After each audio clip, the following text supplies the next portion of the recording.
Talk to me a little bit about the a life cycle of the sea lamprey. How does it basically go from birth to death when it's out there? Right. So I'll start with when they're spawning adult phase. So they run up a river in the spring, similar to a trout. They'll go up and find suitable spawning habitat. So they want rocks. So they're a Petromyzon marinus. It kind of means stone sucker of the sea.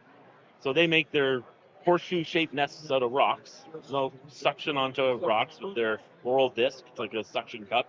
They'll build these nests, and then female will wiggle in there, and the male will attach himself to the top of the female, like latch on with the oral disc, and they'll shake around and they'll release sperm and eggs. And that's how they spawn. So, 2, 3 weeks later, little mini larvae, they're called amicetes, will hatch, and they'll drift down the river a bit.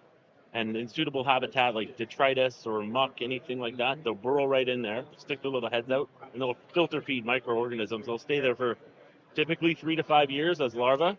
They have no eyes, they have no teeth, they're totally benign. You'd never know they were there.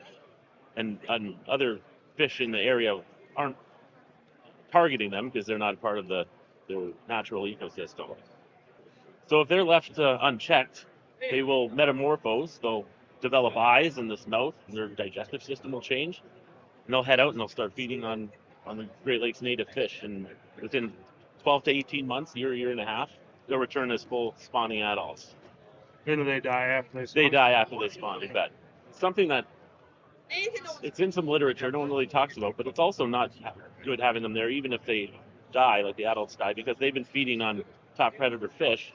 So they're full of like heavy metals and toxins, and their bodies will, degrade in the stream, and that does add some, so like, a level of pollution in there as well.